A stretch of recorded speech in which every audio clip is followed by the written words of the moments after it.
এই জাহান্নামের দরজা 7টা। কয়টা? আমি কোরআনের উপরে অনার্স মাস্টার্স করেছি। পুরা কোরআন শরীফের ভেতরে কোন আয়াত এমন আমি পাই, আমি অন্তত এটা পাইনি যে জাহান্নাম 7টা জান্নাত 8টা, না কোন জায়গায় নেই। দরজা 7টা, স্তর দরজা শুধু 7টা না, কোরআনে হাদিসে অনেক বেশি আছে। জান্নাতের 8টা না, জান্নাতের 100টার উপরে পেয়েছি। তাহলে আজকে আমাদের জানার বিষয় জাহান্নাম একটাই, কিন্তু তার স্তর বা দরজা আল্লাহ বানিয়েছেন।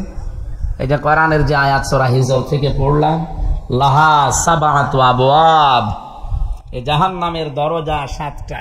কয়টা? জাহান্নাম 7টা, এ কথা আছে? নেই। লাহা, এই হা দিয়ে আল্লাহ জাহান্নামের দিকে ইঙ্গিত দিয়েছেন যে তার দরজা, এই সাবআতুন মানে 7, বাবের বহুবচন আবওয়াব। জাহান্নামের দরজা কয়টা? লিকুল্লি বাবিম মিনহুম জুজউম মাকসুম। পৃথিবীতে যে সেই ধরনের অপরাধ করবে তাকে আল্লাহ ওই দরজা দিয়ে জাহান্নামে প্রবেশ করাবে। তাহলে জাহান্নাম কয়টা? একটা। বলেন বলেন। যে যে ধরনের অপরাধী আমরা, ওই অপরাধ করার কারণে আল্লাহ ওই স্তর দিয়ে, ওই দরজা দিয়ে আমাদেরকে প্রবেশ করিয়ে ওখানে যে শাস্তির ব্যবস্থা আছে ওইটা আমাদেরকে স্বাদ গ্রহণ করাবে। প্রাইমারি স্কুল 1 থেকে 5 পর্যন্ত পড়ায়। ক্লাসরুম কয়টা? 5টা। বলেন। দরজা? এই জবাব দেন না কেন? এটা ক্লাস চলছে এখন। যে যেই ক্লাসে পড়ে ওই দরজা দিয়ে ঢোকে নাকি? ক্লাস 2তে পড়ে 5-এর ক্লাসে ঢুকে ক্লাস করতে পারবে? ওখানে উঠতে হলে ওরা এখনো 3 বছর পড়া লাগবে। আল্লাহ রাব্বুল আলামিন জান্নাত বানিয়েছেন একটা, স্তর বানিয়েছেন 100টার উপরে। আজকে যেহেতু জান্নাতের আলোচনা না, জাহান্নামের বিষয়গুলো আজকে আমরা ক্লিয়ার হব যে আমরা আসলে কোন দরজা দিয়ে যাওয়ার উপযুক্ত হয়েছি। যদি হয়ে থাকে তাওবা করার এখনো সময় আছে, এখনো পরিবর্তনের সময় আছে। আল্লাহ যেন আমাদেরকে পরিবর্তন করে দেন। বলেন আমিন। কোরআন শরীফ থেকে এবার শোনাচ্ছি। আল্লাহ পাক বলেন যে যে ধরনের অপরাধ করবে তাকে ওই দরজা দিয়ে আমি প্রবেশ করি, ওই শাস্তি তাকে ভোগ করাবো। সবচাইতে বড় কঠিন জায়গা যেটা, তার নাম হুতামা। নাম কি? বলেন বলেন। এটা একটা দরজার নাম। জাহান্নামের দরজার নাম হুতামা, লাজা, জাহিম, এ সমস্ত নামগুলো, হাবিয়া, নার, এরকম 7টা না, অনেক দরজা আছে। আমরা 7টা জানি। এই 7টার ভেতরে দেখি আমরা কোন দরজায় দাঁড়িয়ে আছি। যেখানে আছি ওই দরজা আমাদের জন্য আল্লাহ খুলে দেবে। কথা বলেন না কেন? আর সব কথা তো ডাইরেক্ট বলাও যাবে না, কারণ আমি জানি কিন্তু বলতে পারবো না। মা রান্না করছে, ছেলেকে ডাক দিয়ে বলছে, জসিম 40টা টাকা দিলাম, 1 কেজি লবণ নিয়ে আয়, আমার এখনো রান্না শেষ হয়নি। ও বাইরে এসে দেখছে মার্বেল খেলা হচ্ছে। মার্বেল চেনেন না? 40 টাকা দিয়ে মার্বেল খেলে শেষ করে ফেলেছে। প্রায় 3 ঘন্টা 3.5 ঘন্টা ধরে খেলা খেলে মা এদিকে চিন্তায় পেরেশান। কি করে, কোথায় গেল সন্তান আমার? খোঁজ নিয়েছে বিভিন্ন জায়গায়, দেখে না, পাওয়া যাচ্ছে না। এদিকে রান্না ধুয়ে দূরে কোথাও যাওয়াও যাচ্ছে না। বিকাল গড়িয়ে একেবারে দেখে সন্তান এসেছে, ডাক দিয়ে বলে, জসিম কোথায় ছিলি 3 ঘন্টা? ওর জানা আছে না? এক কথা বলছেন এখন। এই জসিম জানে না যে 3 ঘন্টা কোথায় ছিল? বলতে পারবে? জিজ্ঞাসা করছে সে টাকা কই? জানে না। বলতে পারবে? লবণ কই? জানে না। কি করেছে? বলতে পারবে? 3টা প্রশ্ন জিজ্ঞাসা করেছে মা 3 বারে। জসিম জানি না। জানে কিন্তু বললেই মার খাবে। কথা বলে না কেন? এখানে যারা বসে আছি, এমনকি অং সান সুচি, জো বাইডেন, ডোনাল্ড ট্রাম্প, এই সবাই জানে যে কবরের ভেতরে যাবার পরে প্রশ্ন হয় 3টা। হয়তো আমরা কোরআন হাদিস থেকে শুনে আর ওরাও বিভিন্ন জায়গা থেকে কালেকশন করে এটা বিশ্বাস করে, এটা জানে, কিন্তু কবরে যাওয়ার পরে বলতে পারবে না। আপনি কি মনে করছেন জো বাইডেন জানে না যে কবরে যাওয়ার পরে প্রশ্ন 3টা হবে? ও জানে না? জানে। ও হায়ার এডুকেটেড, শিক্ষিত মানুষ, অবশ্যই কোনো না কোনো কায়দায় ওর কাছে খবর গিয়েছে মরণের পরে মানুষের যে 3টা প্রশ্নের জবাব জিজ্ঞাসা করবে ফেরেশতার, এটা দেওয়া লাগবে। এটা মুখস্থ করে যাওয়ার বিষয় না। মুখস্থ থাকলেও আপনি বলতে পারবেন না, কারণ বললেই মার খাবে। কারণ 3 ঘন্টা আপনাকে দিয়েছিল, তার মানে 60 বছর 70 বছরের একটা হায়াত। ফেরেশতা যদি জিজ্ঞাসা করে মার রব্বকা, তোর রবকে, রব মানে শুধু আল্লাহ নয়, রবের 19টা অর্থ আছে। রব মানে প্রতিপালক, রব মানে লালন পালনকারী, রব মানে আইনদাতা, রব মানে রিজিক দাতা, রব মানে নেই থেকে যিনি পূর্ণতায় পৌঁছিয়ে দেন, আরবিতে তাকে রব বলে। এরকম 19টা বিষয় আপনার এই ছোট্ট প্রশ্নের ভেতরে লুকিয়ে আছে। ফেরেশতা যদি জিজ্ঞাসা করে তোর রবকে, আপনি কিন্তু জানেন, বলতে পারবেন? এই কথা বলেন না কেন? আপনার জানার পরেও জানা প্রশ্নের জবাব দিলেই মায়ের হাতে যেমন মায়ের খাওয়া লাগে, ফেরেশতারাও কিন্তু মায়ের শুরু করবে। এই জন্য এটা মুখস্থ করে যাওয়ার বিষয় না, এটা বাস্তবে ট্রেনিং নেওয়ার বিষয়।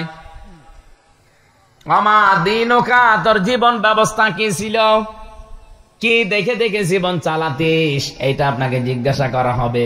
জীবন ব্যবস্থা মানে, এখানে অনেক মানুষ মনে করে দিন মানে ইসলাম ধর্ম, এটা মনে হয় জিজ্ঞাসা করবে না। শুধু দিন মানে ধর্ম, দিনের 5টা মৌলিক অর্থ আছে। একেবারে রান্নাঘর থেকে শুরু করে আন্তর্জাতিক জীবন পর্যন্ত যেভাবে চালাবেন সব দিনের ভেতরে আছে না নেই? আরো জোরে বলেন। এমনকি আপনি টয়লেটে যাবেন কি করে, এ দিনের ভেতরে নেই? কোন পা দিয়ে যাবেন, কি বলবেন, এ কথা দিনে নেই? বাম পা দিয়ে প্রবেশ করে যখন আপনি বলেন আল্লাহুম্মা ইন্নী আউযু বিকা মিনাল খুবুসি ওয়াল খাবাইস, আমি আশ্রয় চাই, শয়তান পুরুষ হোক আর নারী হোক, কারণ শয়তান সবচাইতে বেশি খুশি হয় মানুষকে উলঙ্গ দেখে।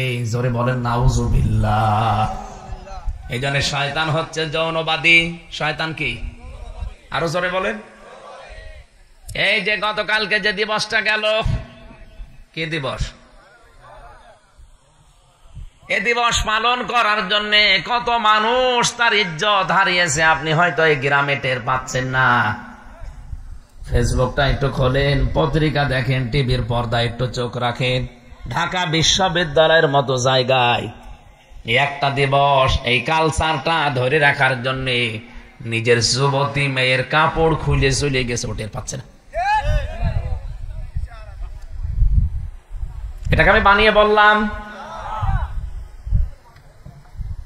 মুসলমানদের যে দিবস আল্লাহ দিয়েছিলেন নবীর মাধ্যমে মাত্র 2টা, ঈদুল ফিতর আর ঈদুল আযহা, এই 2টা দিবস বাদ দিয়ে পৃথিবীর মুসলমানদের আর কোনো দিবস নেই। অথচ আজ দিবসের অভাব নেই। আমার মনে হয় 365 দিন তার সাথে দিবস বেশি। ডিম দিবস বানিয়েছে, বিশ্ব ডিম দিবস বানিয়েছে, বিশ্ব রাত কানা দিবস বানিয়েছে, বিশ্ব চিন্তা দিবসও শুরু হচ্ছে। আমার শিক্ষা কি এখানে বলেন তো? শয়তান সব সময় চায় যৌনতা ছড়াতে, ও জান্নাতের ভেতর থেকে আদম এবং হাওয়াকে বের করে দেবে, এটা ওর টার্গেট ছিল না। ওর প্রথম টার্গেট ছিল তাদেরকে কি করে উলঙ্গ করা যায়। বলেন নাউজুবিল্লাহ।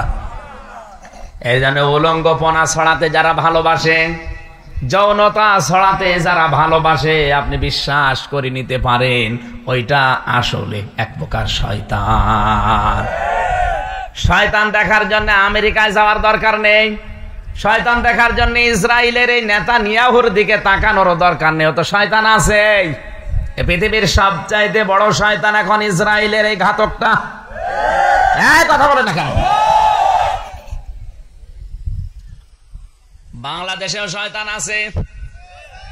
শয়তান তো বাংলাদেশে ওইটা যেটা যৌনতা ছড়াতে ভালোবাসে।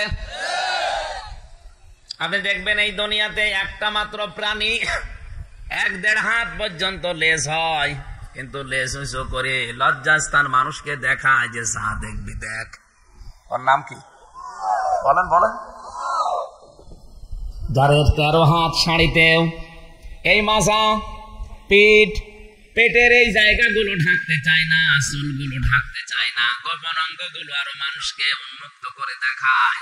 আপনি বিশ্বাস করতে পারেন ওইটা আর এক প্রকার কুকুর। কারণ গোপন অঙ্গ দেখাতে ভালোবাসে কুকুরে। আপনার যেগুলো ঢেকে রাখার দরকার ছিল ওগুলো আপনি উন্মুক্ত করে দেখালেন। এই জন্যই তো আল্লাহর নবী শিখিয়েছেন আগে আশ্রয় চাও, আল্লাহুম্মা ইন্নী, হে আল্লাহ অবশ্যই আমি, শুধু আমি না, ইন্নী একালি টান আছে, অবশ্যই আমি, আউযু বিকা, তোমার কাছে সাহায্য চাই, আশ্রয় চাই, পানা চাই। কি থেকে?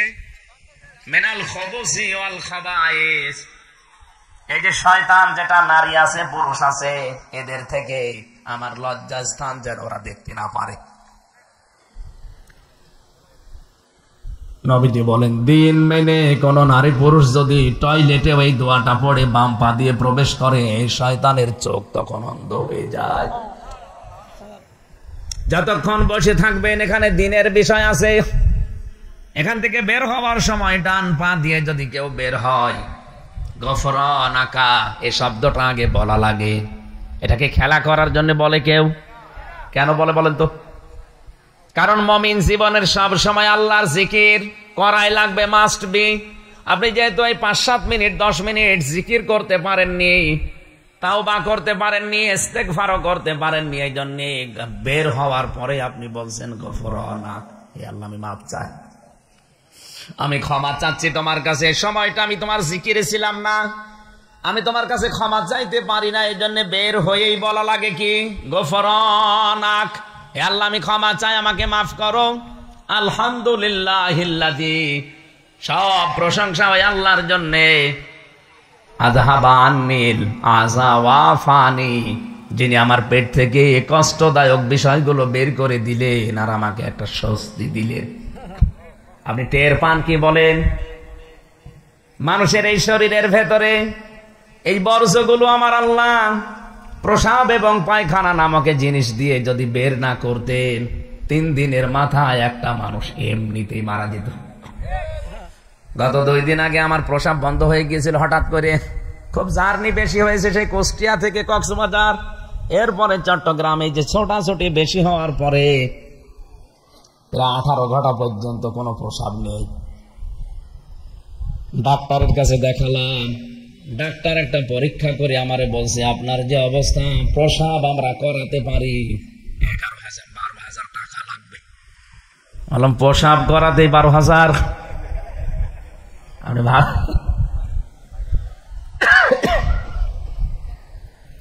আল্লাহর শুকরিয়া, 2-3টা ডাব খাওয়ার পরে দেখি হ্যাঁ বিকালে আমার প্রসাব হয়ে গেছে। বিজ্ঞান জানাচ্ছে প্রসাব যদি বন্ধ হয়ে যায়, আমার আল্লাহ এই মলের মাধ্যমে, প্রসাবের মাধ্যমে আপনার শরীর থেকে অনেক জার্মগুলো এর মাধ্যমে বের করে আপনাকে সুস্থ রাখেন। যাদের স্পাইস আছে 15-20 মিনিট, আধা ঘন্টা, 1 ঘন্টা বসে থাকে টয়লেটে, রক্ত পড়ে, কি কষ্ট আপনি টের পান না। আমার আল্লাহ যদি টয়লেটটা সঠিকভাবে বের করে না দেন, আপনি ওখানেই খেতা কাপড় নিয়ে, আমার মনে হয় বালিশ নিয়ে ঘুমানো লাগবে।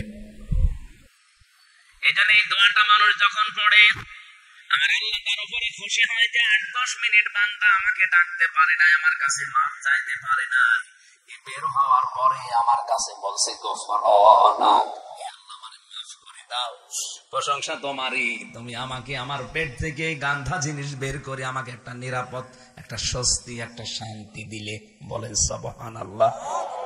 তাহলে পায়খানাতেও দিন আছে না নেই? বলেন বলেন। আরে ভাই আপনার কি মনে হয় টয়লেটের মতো এরকম একটা নিকৃষ্ট জায়গায় যদি দিনের বিধান থাকে, তাহলে আমার মানব জীবনের 60-70 বছরের এত বড় হায়াতে আল্লাহর দিনের কোনো বিধান নেই?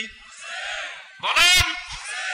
এতক্ষণ তো টয়লেটের কথা বললাম, অনেকেই খুশি, অসুবিধা নেই কারো। মাত্র 8-10 মিনিটের জন্য যদি আপনি দিন মানতে পারেন, আপনার এই 60 বছরের ভেতরে পরিবার চালাতে হবে, সমাজ চালাতে হবে, অর্থনীতি চালাতে হবে, রাজনীতি চালাতে হবে, সংসদ চালাতে হবে। ওখানে দিন লাগবে না? ওই কথাগুলো তখন কোরআন দিয়ে হাদিস দিয়ে তুলে ধরলে আপনার কাছে রাজনীতি মনে হয় কেন? এতক্ষণ 8-10 মিনিট তো আমি টয়লেটের কথা বললাম, রাজনীতি মনে হয়নি? ওটাও তো দিনের কথাই।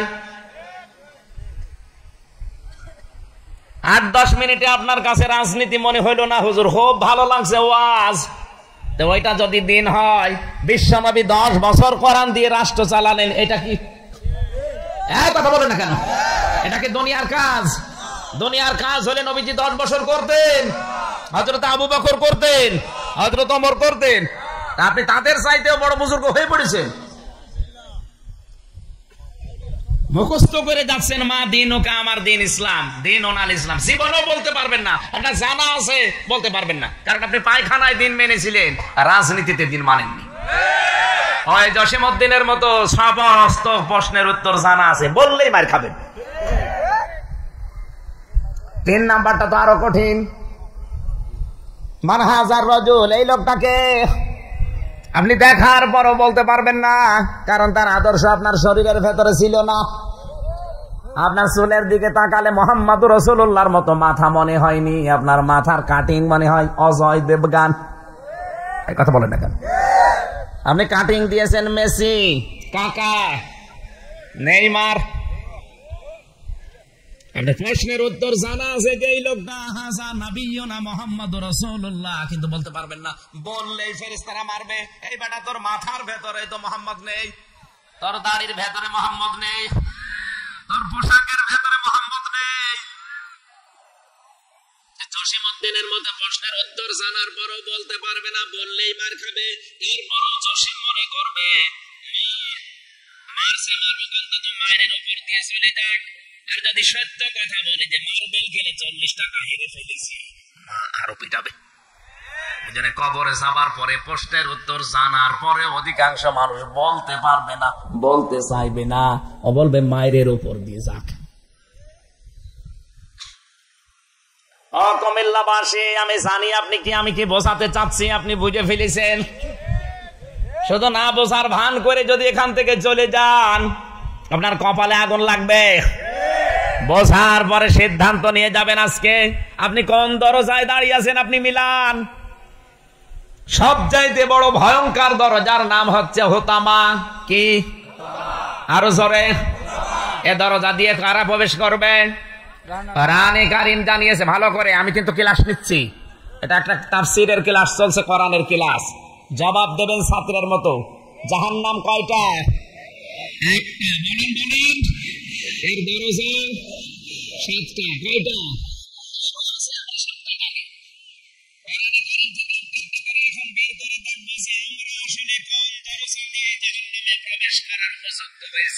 যদি হয়ে থাকি কোন দরজা দিয়ে, এক্ষুনি তওবা করে ওই দরজা থেকে ঘুরে আমরা জান্নাতের যে কোনো একটা দরজায় দাঁড়াবো।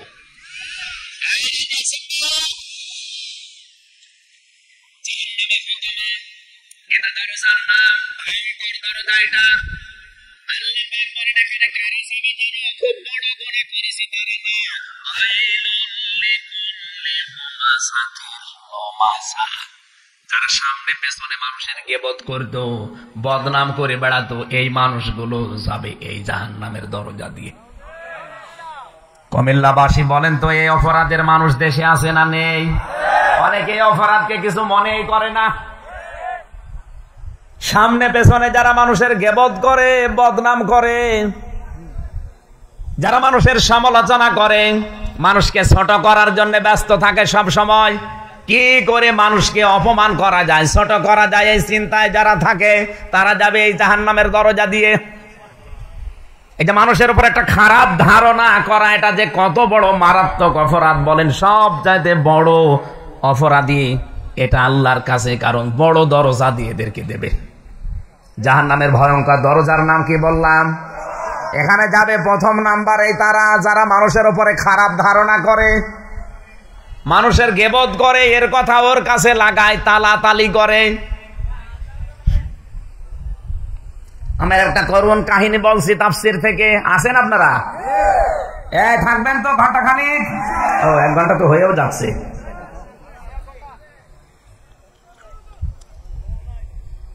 ইমাম মালিক রাহমাতুল্লাহ আলাইহির জামানায় এটা তাফসিরে হাক্কানিতে পাবেন।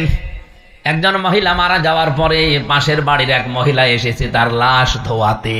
ভালো করে মিলাবেন, আপনার সাথে মিলে যাবে। এ মহিলা লাশ ধোয়াতে গিয়ে পরিষ্কার পরিচ্ছন্ন করে যে রানের উপরে হাত দিয়েছে, হাত গেছে আটকিয়ে, আর খোলে না, জয়েন্ট হয়ে গেছে হাত। এত চেষ্টা করে না, হাত উঠতে চায় না। ওই গ্রামে যিনি ইমাম সাহেব আছে তাকে জিজ্ঞাসা করছে কি করা যায়। তিনি মাসলা দিলেন, এক কাজ করেন, এই যে মহিলা মারা গেছে ওই মহিলার চামড়া ওই জায়গা থেকে কেটে বাদ দিয়ে দেন। রান মানে যে জায়গায় লেগে গেছে।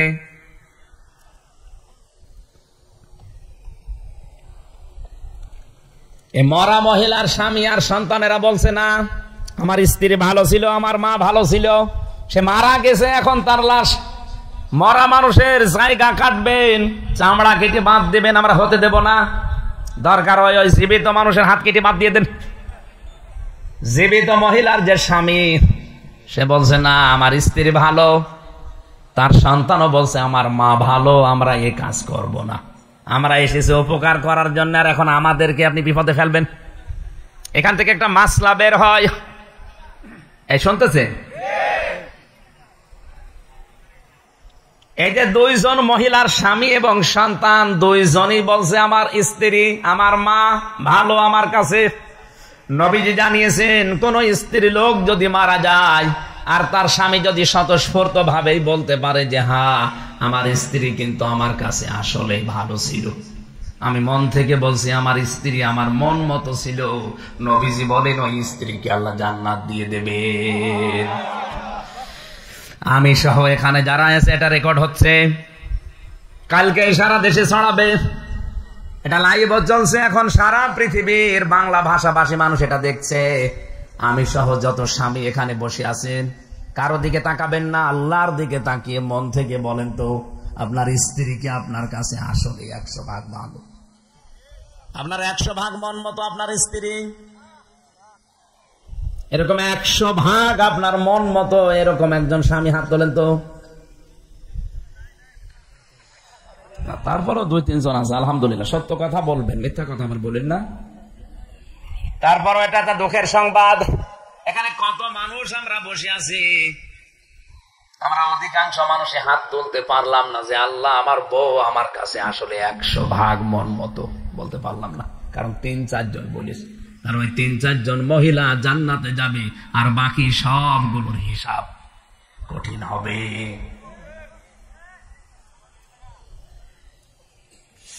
সম্মানিতা মা বোন যারা এসেছেন বা শুনতেছেন, আপনি হয়তো জানেন না আপনার স্বামী কি জিনিস। আল্লাহর পরে বিশ্ব নবী জানিয়েছেন সেজদা যদি জায়েজ থাকতো আল্লাহ বাদে কারো, প্রতিটি মহিলার কানের কাছে মুখ নিয়ে বলতাম যে তোমার স্বামীর পায়ে সেজদা করো, এত দাম তার। অথচ আজ কোথায় পৌঁছিয়েছে। জেলা শহরের ইমাম যখন টার্গেট দিয়া তা আদেশ দিয়েছে এক কাজ করেন, জীবিত মহিলার হাত কেটে বাদ দিয়ে দেন, তার স্বামী যখন রাজি না, কয়েক ঘন্টা পর্যন্ত এভাবে আছে। এখন এদিকে এই মহিলার পেশাব পায়খানার প্রয়োজন দেখা দিয়েছে, হাত নাড়াতেও পারে না, মহা মুসিবতে আছে। কি করি এখন? ওই জামানার প্রধান ইমাম ছিল, বিচারপতি ছিল ইমাম মালিক, মদিনায় চলে গেলেন লোকজন, সেখানে ঘোড়ায় চড়ে তাকে নিয়ে আসলেন যে বিপদে পড়েছে আপনি সমাধান দেন। ইমাম মালিক আসলেন ঘোড়ায় চড়ে, ওই মহিলাকে পর্দার ভেতরে দিয়ে প্রশ্ন করলেন কোন কারণে তোমার হাত আটকিয়েছে বলো।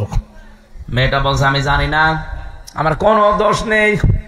ইমাম মালিক বললেন না, আমার কাছে কোরআন আর হাদিসের রাডার আছে, আমি কিন্তু ধরতে পারবো, সত্য কথা বললে আমার অত দূর নামা লাগবে না। মেয়েটা বলছে না আমি কিচ্ছু জানি না, আমি তো ভালো মনে তার লাশ ধোয়াচ্ছিলাম। তাকে মহিলা পরিষ্কার করে যখন রানের উপরে হাত দিয়েছি অটোমেটিক আমার হাত আটকিয়ে গেছে।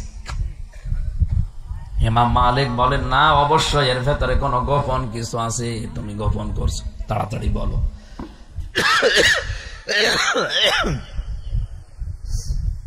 মহিলাকে যখন ধমক দিয়েছে বলছে হ্যাঁ আমি একটা ভুল করেছি, কিন্তু এই ভুলটা কেউ জানে না, আমি মনে মনে করেছিলাম। মেয়েটাকে যখন আমি ধোয়াচ্ছিলাম, লাশ ধোয়ানোর সময় এর প্রতি একটা খারাপ ধারণা করেছিলাম, কারণ কিছুদিন আগের বাড়িতে একটা পুরুষ মানুষ ঢুকেছিল।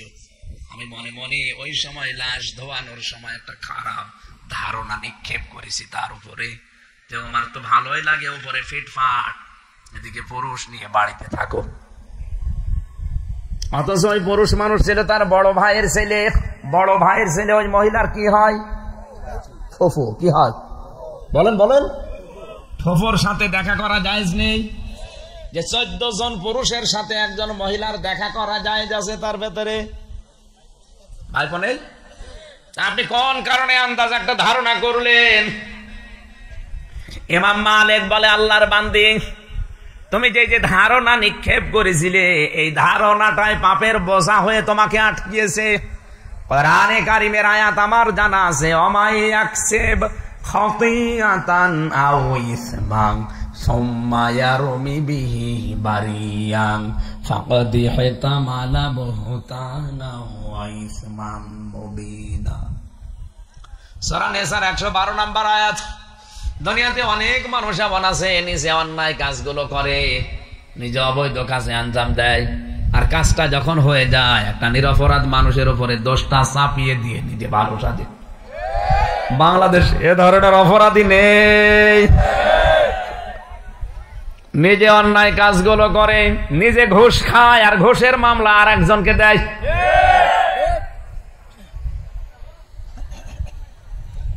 তুমি যেহেতু এই কাজ করেছো এই জন্য আল্লাহ তোমাকে পাপের শাস্তি দুনিয়ায় দেখিয়েছে।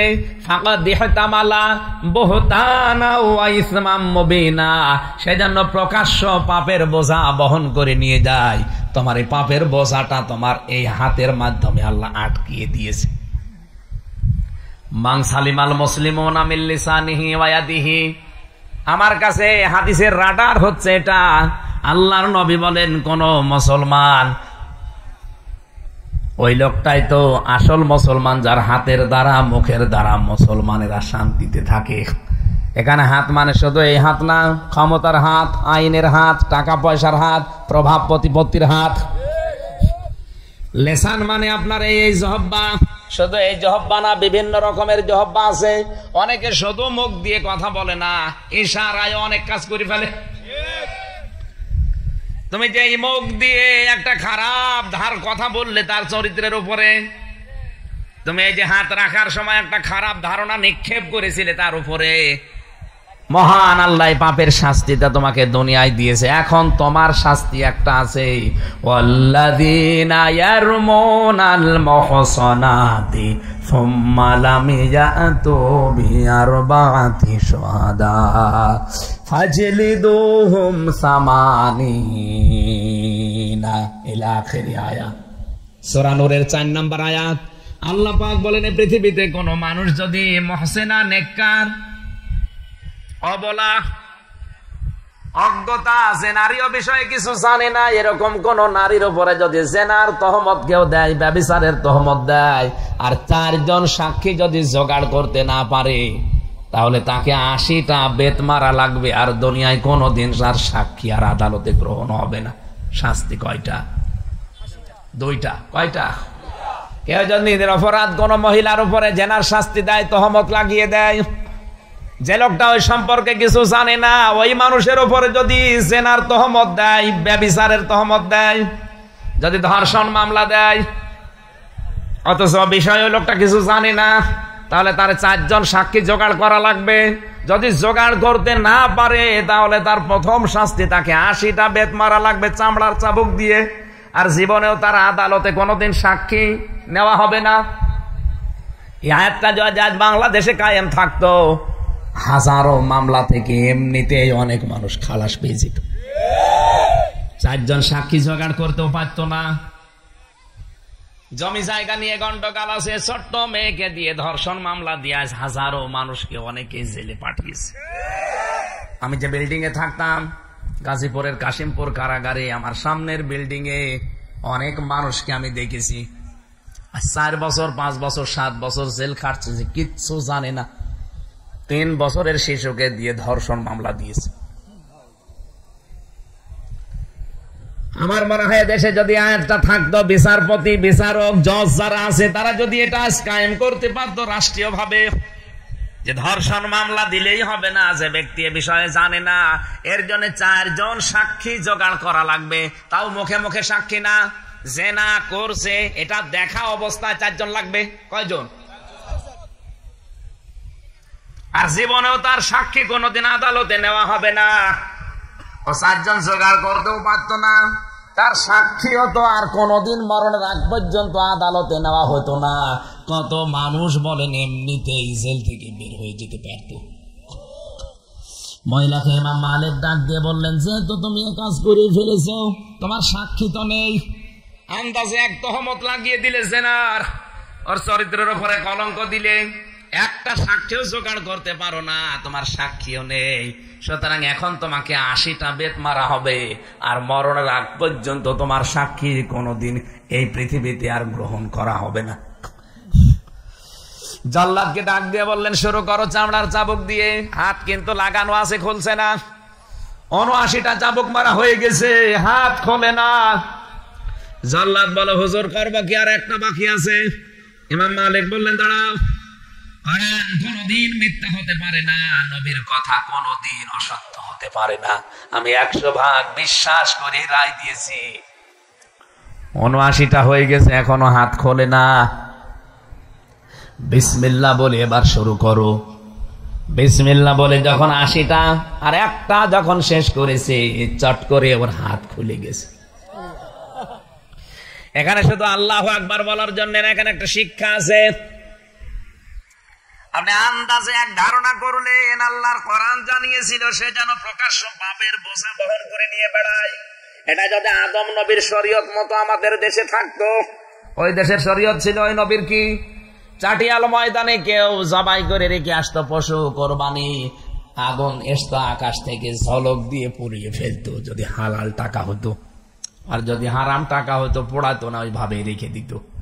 বলেন আপনি বাংলাদেশে আজ যদি এই শরীয়ত থাকতো, কত মানুষের কোরবানি যে পড়ে থাকতো, মানুষ বুঝতো যে 2 নাম্বার।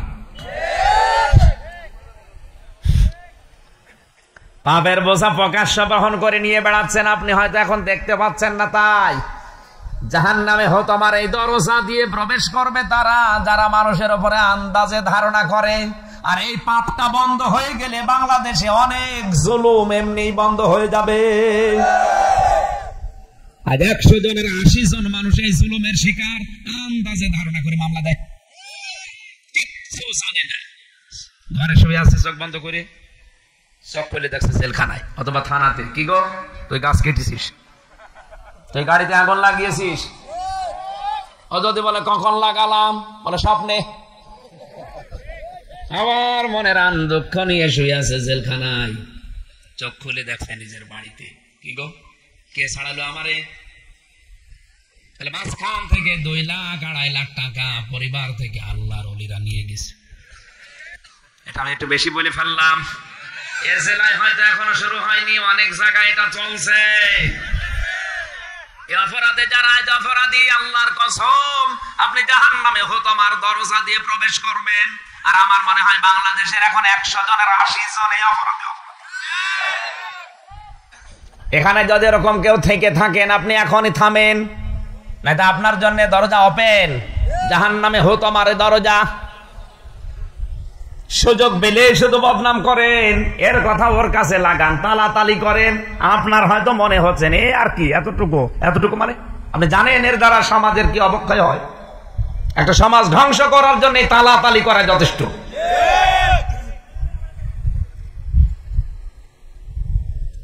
দুই নম্বরে বলবে আল্লাযী জামাআ মালাহু ওয়া আদ্দাদা ইয়াহসাবু আন্না মালাহু আখলাদা। যারা মাল জমা করে আর গণনা করে, ধারণা করে এটা আমার কাছে স্থায়ী ভাবে থাকবে, কোনোদিন আমার হাত ছাড়া হবে না। কি জমা করে? মাল। বলেন মাল মানে, অনেকে মনে করছে মাল মানে আমাদের অর্থমন্ত্রী সাবেক কামাল। এ কামাল না। মালের অর্থ আমি পেয়েছি কোরআনে কারিমের তাফসিরে 5টা। কয়টা? আপনি মিলান তো আপনার ভেতরে পাওয়া যায় কিনা। মাল শব্দের 1 নাম্বার অর্থ পৃথিবীতে বিশ্ব নবী জানিয়েছেন নেককার স্ত্রী।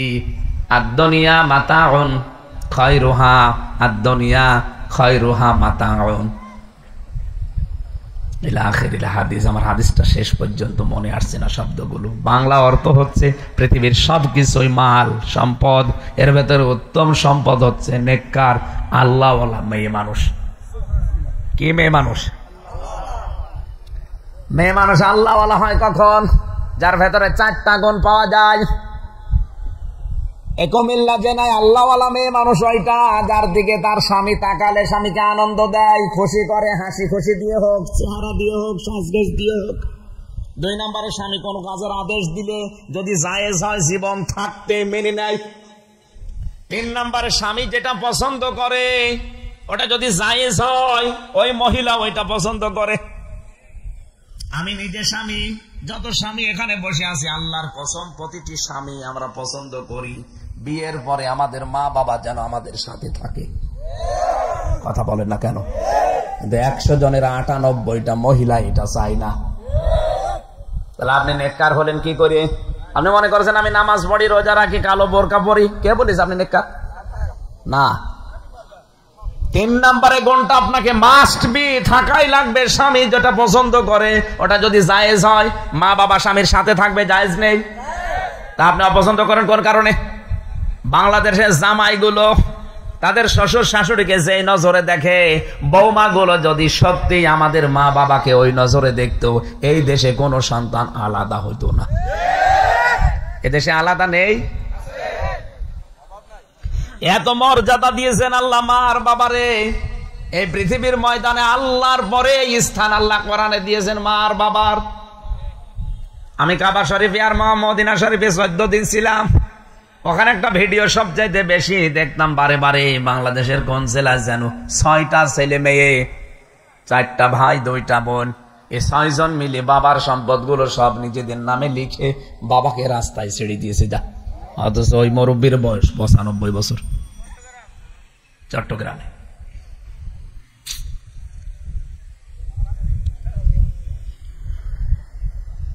এটা শুধুমাত্র 6 ভাই বোনের দোষ না, এর পেছনে আপনি খোঁজ নিয়ে দেখবেন এই 4 ভাই যে যারা, এই 4 ভাইয়ের অবশ্যই ওর পেছনে ওর বউরা দায়ী। বলে মুরব্বীরে আমার বাড়িতে রেখে লাভ কি, ও বলে আমার বাড়িতে রেখে লাভ কি, ও বলে আমার বাড়িতে রেখে লাভ কি, কাজ করো, জমি জায়গা যা আছে সব মিলিয়ে সই করে ওরে তাড়িয়ে দাও, ও সাথে এমনি মরে যাবে না। এ দোষ শুধুমাত্র আমি এই 6 ছেলে মেয়ের দেই না, এ দোষ ওই মুরব্বীরও আছে। কারণ ছেলে মেয়েকে কোনোদিনই শিখায়নি যে আমরা মার বাবা। ছেলে মেয়ের কাছে আসলে কি জিনিস, আল্লাহর পরে যে আমাদের স্থান, এটা তো ছেলে মেয়েগুলো জানেই না। এরকম ছেলে মেয়ে নেই দেশে। এই কারণেই তো আপনার সাথে আচরণ করে। আপনার স্ত্রী যত কঠিন হোক, ভয়ঙ্কর হোক, কোন সন্তানকে যদি এই শিক্ষা তার মা বাবা দিত যে আল্লাহর পরে মার বাবার স্থান সন্তানের কাছে, আমার মনে হয় 14টা বউ বাদ দিত, তাও মা বাবাকে আলাদা করে বৃদ্ধাশ্রমে রেখে আসতো না। বাংলাদেশের বিভিন্ন জেলাতে এখন বৃদ্ধাশ্রম তৈরি হচ্ছে, অথচ বৃদ্ধাশ্রম বানানো হারাম, এটা জায়েজ নেই। সম্মানিত ভাইরা, সন্তান যাদের হচ্ছে 4টা দায়িত্ব পালন করেন, নাই তো ওই লোকটার মতো আপনারও হতে পারে শেষ বয়সে। শেষ বয়সে আপনার সম্পর্কে আপনার ছেলে মেয়ে জানবে না যে আপনি কি জিনিস। শেষের জমি জায়গাগুলো নিজের নামে লিখে নিয়ে আপনাকে আবার বৃদ্ধাশ্রমে অথবা রাস্তায় ফেলে দিতে পারে। শেষে টেনে পড়ে মরে কুকুরের খাবার হবে। নবীজি বলেন সন্তান হওয়ার পরে তার একটা অর্থবোধক নাম রাখবা, 2 নম্বরে তাকে দ্বীনের শিক্ষা দিবা, 3 নম্বরে তাকে সৎ একটা পাত্র বা পাত্রী থেকে পাত্রস্থ করবা, 4 নম্বরে তার একটা জায়েজ কর্মজীবন তৈরি করে দিবা। আমি রিমান্ডে থাকাকালীন একজন পুলিশ অফিসার হিন্দু, আমি 10 দিন ছিলাম, যে 10 দিনই উনি আমাকে মাঝে মাঝে এসে জিজ্ঞাসা করতেন, হুজুর আমি জাতিতে হিন্দু মানুষ, কিন্তু এই দেশের মানুষ, বিশেষ করে বাংলাদেশ, ভারত, পাকিস্তান, এই সমস্ত দেশের মানুষ কোরআনে কারিম যেভাবে যে ধাসে বোঝে, ওমানে, কাতারে, সৌদি আরবের মানুষেরা কিন্তু কোরআনে কারিমকে ওইভাবে বোঝে না। কিভাবে বোঝে বলেন তো? বলেন আমি ওমানে ছিলাম, ওমানে থাকাকালীন 2টা বছর ওখানে আছি, সরকারি কাজে গিয়েছিলাম, আমার ট্রেনিং চলছিল। 2টা বছর ওখানে থেকে যে হোটেলে খাবার খেতে যেতাম, ওই হোটেলে খাবার খেতে যে দেখি যে লোকটা টাকা গণনা করে, ওই লোকটা হোটেলের মালিক। আর যে পানি দেয়, খাবার দেয়, রুটি নিয়ে আসে, ওটা হচ্ছে ওই মালিকের ছোট ছেলে। আমি একদিন জিজ্ঞাসা করলাম, আপনি হোটেলের মালিক আর আপনার এই ছেলেটা আপন ছেলে, হোটেলে বয় বানিয়ে রেখেছেন, কেন ওকে লেখাপড়া শিখিয়ে জায়গা মতো তুলে দিতে পারেননি? লোকটা ওনার ভাষা দিয়ে আমাকে বলছে, ইয়া আইয়ুহাল্লাযীনা আমানু লা তুলহিকুম আমওয়ালুকুম ওয়ালা আওলাদুকুম আন যিকরিল্লাহ ওয়া মান ইয়াফআল যালিকা ফাউলাইকা হুমুল খাসিরুন। তিনি একটা একটা করে প্রায় 14টা আয়াত আমাকে শুনিয়েছেন। আমি যে হিন্দু মানুষ উনি তো জানে না, আমি হিন্দু হলো আমার অনেক আয়াত মুখস্থ আছে, উনি আমার পড়ে পড়ে নিজেই শোনাচ্ছিলেন। হিন্দু বেটা, ইয়া আইয়ুহাল্লাযীনা আমানু ইন্না মিন আজওয়াজিকুম ওয়া আওলাদিকুম আদুওয়াল লাকুম ফাহদারুহুম। আমি কয়েকদিনের ভেতর ওনার কাছে এত আয়াত শুনেছিলাম, আমার মনে হচ্ছে অন্তত কয়েক পারা ওর মুখস্থ আছে। শুধু আরবিতে না, ওর বাংলা মাতৃভাষায়ও কোরআন শরীফের অনেক আয়াত আছে। ওমানের ওই দোকানদার, উনি আরবিতে কোরআনের আয়াত পড়ে, আমি তো বাংলা, আমার মুখস্থ আছে, আমি বুঝে ফেলেছি যে কি বলতে চায়। দোকানদার আমারে বলতে চায়, আল্লাহর বান্দা, আপনি আজ 2 বছর একাধারে আমার হোটেলে এই খাবার খেয়ে যান, আজকে প্রশ্ন করলেন, শোনেন, এই ছেলেটা আমার নিজের ছেলে। নবীজি আমাকে 4টা দায়িত্ব দিয়েছে, আমি 4টাই পালন করেছি। 1 নম্বরে ওরে আমি সুন্দর একটা নাম রেখেছি। 2 নম্বরে তাকে দ্বীনের জ্ঞান শিক্ষা দিয়েছি। ওকে মাওলানা বানাতে হবে, মুফতি বানাতে হবে, এইটা তো ফরজ না। দিন মানা যায় যতটুকু, অতটুকু শিক্ষা দেওয়া ফরজ, আমি ওটা ওকে শিখিয়েছি। 3 নম্বরে ওকে একটা সৎ পাত্রী দেখে আমি পাত্রস্থ করেছি, বিয়ে দিয়েছি। 4 নম্বরের একটা হালাল কর্মজীবন তৈরি করার দায়িত্ব আমার সমর্থের ভেতরে আমি যা পেয়েছি ওরে ধরিয়ে দিয়েছি। ওরে তো আমি ঘুষ দিয়ে এমন কোন জায়গায় তুলে দিতে পারি না, এমন কোন চেয়ারে বসাতে পারি না যে চেয়ারে বসলে ও চেয়ার আরো নষ্ট করবে। কারণ কোরআন আমাকে ডাক দিয়ে জানিয়েছে, ইমানদারেরা, তোমার সন্তান, তোমার স্ত্রী, তোমার ওগুলো কিন্তু মাঝে মাঝে শত্রু হয়ে দাঁড়াবে। শত্রু হয়ে দাঁড়াবে মানে আল্লাহর বিধানের বাইরে যদি সন্তান আর স্ত্রীর খোঁজ খবর নিতে গিয়ে আল্লাহর বিধানের বাইরে চলে যান, তাহলে আপনি ক্ষতিগ্রস্ত হবেন। আমি তো ওর জন্য আমার আখিরাত ধ্বংস করতে পারি না, এই জন্যে ওর যতটুকু সমর্থ আমার আয়ত্তে ছিল আমি করে দিয়েছি। এখন বাকিটা ওর যা ভালো লাগে ও করবে। ওর এখন দায়িত্ব আমার আর ওর নেই। ওর কর্মজীবন আমার তো সাধ্য মতো দিয়েছি। আমি দোকানের মালিক, ওরে আমি কর্মচারী বানিয়েছি। ওর মাসিক বেতন আছে, মনে করেন 20,000 টাকা, ওইটা দিয়ে ওর সংসার চলে। ওরে যদি আমি 5 লাখ টাকা ঘুষ দিয়ে একটা চেয়ারে বসিয়ে দেই, এমন একটা চেয়ারের জায়গা দিলাম যে চেয়ারে বসে আরো চেয়ার নষ্ট করবে। এই কথা বুঝতেছে? এখানে মা বাবা যে কি জিনিস এটা আপনাকে আগে জানা লাগবে। আপনি যদি না জানান সন্তানকে, ওই সন্তান বড় হয়ে বোর কথা মতো আপনাকে শুধু আলাদা করে না, শেষ পর্যন্ত ওই মুরব্বির মতো রাস্তায় ছেড়ে দিতে পারে। আল্লাহ আমাদের হেফাজত করুন, বলেন আমিন। নেককার স্ত্রী 4 নম্বরে ওইটা স্বামী এবং সন্তান যেগুলো রেখে যাবে, স্বামী বাইরে যাওয়ার সময় তার সন্তানের, তার সম্পদের পারফেক্ট হেফাজত করবে এবং তার নিজের লজ্জাস্থানের হেফাজত করবে। স্বামী যে সমস্ত পুরুষকে সহ্য করতে পারে না, স্বামী যদি চায় যে অমক অমক পুরুষ আমার বাড়ি আসুক, এটা আমি চাই না, স্ত্রী যেন তাদেরকে বাড়িতে আসতে না দেয়, তাদের সাথে মোবাইলে কথা না বলে। আমার মনে হয় এরকম বউ এখন ঘরে ঘরে। এই 4টা গুণ যদি আজ বাংলাদেশে মেয়েদের ভেতরে থাকতো, নবীজি বলেন এই মেয়েদের জন্য জান্নাতের 8টা দরজায় খোলা হয়ে যেত। এটা নেককার নারী দুনিয়ার শ্রেষ্ঠ সম্পদ বলেছেন নবীজি। আল্লাহ আমাদের মেয়েদেরকে, মায়েদেরকে, বউদেরকে, বোনদেরকে যেন এই হাদিসটা মেনে চলা তৌফিক দেন, বলেন আমিন। মালের 2 নম্বর অর্থ পেয়েছি। মাল মানে অস্ত্র শস্ত্র। আজ যারা অস্ত্র শস্ত্র জমা করছে, মাল মানে টাকা পয়সা, এগুলো যারা ব্যাংক ব্যালেন্সে জমা করছে, এর হক আদায় করে না, যাকাত, দান, এককালীন সাদকার মাধ্যমে মালের 4 নাম্বার অর্থ মাল মানে চেয়ার, ক্ষমতার চেয়ার। এগুলো যারা পাওয়ার পরে অনেকেই মনে করে এগুলো আমার একেবারে বাপদাদার সম্পত্তি, কোনোদিন আর হাত ছাড়া হবে না। ইয়াহসাবু আন্না মালাহু আখলাদা, এগুলো আমার কাছে স্থায়ী, কোনোদিন আর এটা আমার হাত ছাড়া হবে না। এই লোকটা জাহান্নামে হোতামার দরজা দিয়ে প্রবেশ করবে। বলে নাউজুবিল্লাহ। আমার তো মনে হচ্ছে কোরআনের এই আয়াতের সাথে বাংলাদেশ এখন খাপের খাপ 100 ভাগ মিলে যাচ্ছে। আল্লাহ তুমি আমাদেরকে বাঁচাও, বলেন আমিন। কাল্লা লা ইউমবাদান্না ফিল হুতামা, কখনো না। এই গুণগুলো যাদের আছে তাদের হুতামায় যাওয়া লাগবে। ওমা আদরাকা মাল হুতামা, হে নবী আপনি জানেন হুতামা কি? নারুল্লাহিল মুকাদ্দা, এটা আল্লাহর জ্বালানো আগুন। আল্লাতী তাত্তালিউ আলাল আফইদা ইন্নাহা আলাইহিম মুসাদা ফি আমাদিন মুমাদ্দাদা। আল্লাহ রাব্বুল আলামিন বলেন, লম্বা লম্বা খুঁটির সাথে এই মানুষগুলোকে জাহান্নামের ভেতরে আল্লাহ বেঁধে রাখবে ফেরেশতাদেরকে দিয়ে, লম্বা লম্বা দড়ি দিয়ে। সূরা মারিজের ভেতরে, হাক্কাতের ভেতরে আছে 70 গজ শিকল দিয়ে জাহান্নামের ফেরেশতা তাদেরকে বাঁধবে।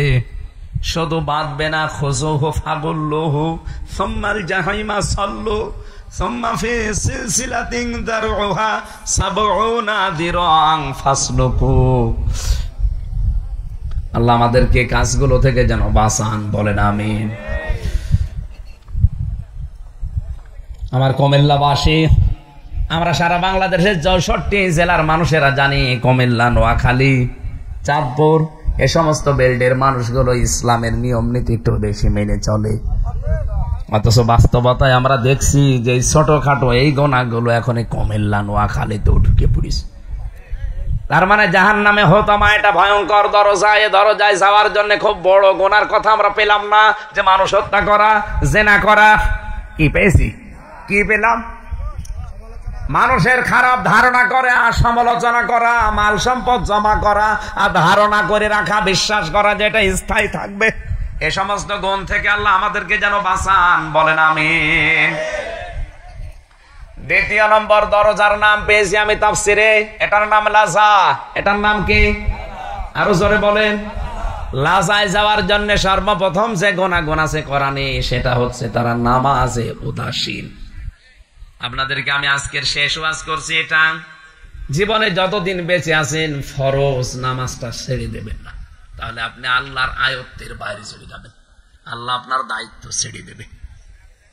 ফরজ নামাজ যদি কেউ ছেড়ে দেয়, আল্লাহ যদি দায়িত্ব তোমার বাদ দিয়ে দেয়, এখন মনে করেন আল্লাহ দায়িত্ব বাদ দিয়ে দেয়, দিক, আমার অসুবিধা নেই। অসুবিধা নেই মানে আপনি 1 সেকেন্ডও চলতে পারবেন না। এই যে রক্তের ভেতরে 5 প্রকার ক্যান্সার হয়, 1 প্রকার যদি লাগিয়ে দেয়, শুধু এই মুরাদনগর না পুরা কুমিল্লা বিক্রি করে একটা ঔষধের পয়সা পাবেন না। অথচ এটা করতে আল্লাহর বেশি দিন সময় লাগার কথা না, খালি বলবে কোন রক্তের ভেতরে 5 প্রকার ক্যান্সারের 1 প্রকার তৈরি হয়ে যা, আল্লাহর বেশি সময় লাগার কথা।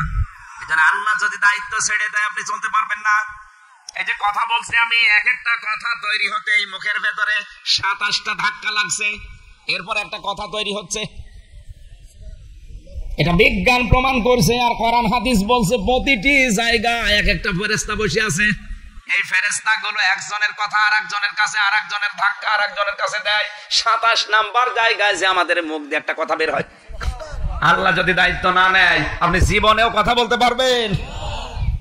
এই জন্য ফরজ সেজদা ছেড়ে দিয়ে না, আল্লাহ দায়িত্ব ছেড়ে দেবে।